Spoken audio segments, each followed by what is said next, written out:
भारतीय राजनीति और अर्थशास्त्र के पितामह कहे जाने वाले आचार्य चाणक्य को विष्णुगुप्त और कौटिल्य के नाम से भी जाना जाता है। चाणक्य की नीतियों के बल पर कई राजाओं ने अपना शासन चलाया। इन्हीं नीतियों के बल पर चाणक्य ने चंद्रगुप्त को सम्राट बनाया। वह तक्षशिला विश्वविद्यालय के आचार्य थे। उन्होंने कई ग्रंथों की रचना की, जिनमें अर्थशास्त्र सबसे प्रमुख है। अर्थशास्त्र को मौर्यकालीन भारतीय समाज का दर्पण माना जाता है। आचार्य चाणक्य को लगभग हर विषय की जानकारी थी। खगोल विज्ञान का तो पूरा ज्ञान था उन्हें, यहाँ तक कि उन्होंने समुद्र शास्त्र में भी महारत हासिल की थी।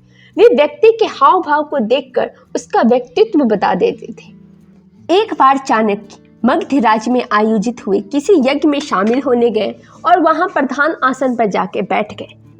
नंद वंश के राजा घनानंद ने आसन पर बैठे चाणक्य की वेशभूषा देखकर उनका अपमान किया और आसन से उठने का आदेश दिया। भरी सभा में हुए इस अपमान से क्रोधित होकर चाणक्य ने अपनी चोटी खोल दी और कसम खाई कि जब तक मैं नंद वंश का नाश नहीं करूंगा तब तक चोटी नहीं बांधूंगा। अपनी प्रतिज्ञा को पूरी करने के लिए चाणक्य ने एक साधारण से बालक चंद्रगुप्त को शिक्षा दीक्षा दी और मौर्य वंश की स्थापना की। फिर उस बच्चे को मौर्य वंश का सम्राट बनाकर गद्दी पर बैठाया। घनानंद का उस समय सबसे बड़ा साम्राज्य था। इतने बड़े साम्राज्य को हराने के लिए चाणक्य ने 7 स्ट्रेटजी अपनाई। पहला, परिधि पर हमला। परिधि मतलब होता है बाहर का घेरा। घनानंद के बाहरी घेरे में जिन जिन राज्य पर उनकी कमजोर पकड़ थी, वहीं से उन्होंने छोटे छोटे हमले करने शुरू किए। दूसरी स्ट्रेटजी में उन्होंने 20 कन्याओं की टीम तैयार की। इसके लिए उन्होंने सुंदर कन्याओं को थोड़ी थोड़ी मात्रा में विष देकर उनको विष कन्या के रूप में तैयार किया। यह कन्या परिधि के राजाओं को चूमकर अपने चुंबन से राजाओं को समाप्त कर देती थी। तीसरी स्ट्रेटजी में इन्होंने जासूसों की टीम तैयार की। चाणक्य ने जासूसों को ट्रेनिंग दी कि कैसे बढ़िया जासूसी करके सारी खबर अंदर की लाकर बाहर देनी है। चाणक्य कहा करते थे कि शत्रु के शब्दों को सुनकर कभी गुस्सा मत करो, इससे आपका भेद खुल सकता है। चौथी स्ट्रेटजी उन्होंने बड़ी सेना की अपनाई।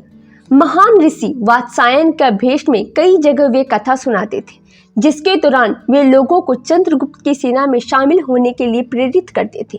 देखते ही देखते 8 लाख लोगों की सेना तैयार हो गई। चाणक्य आरक्षण के खिलाफ थे।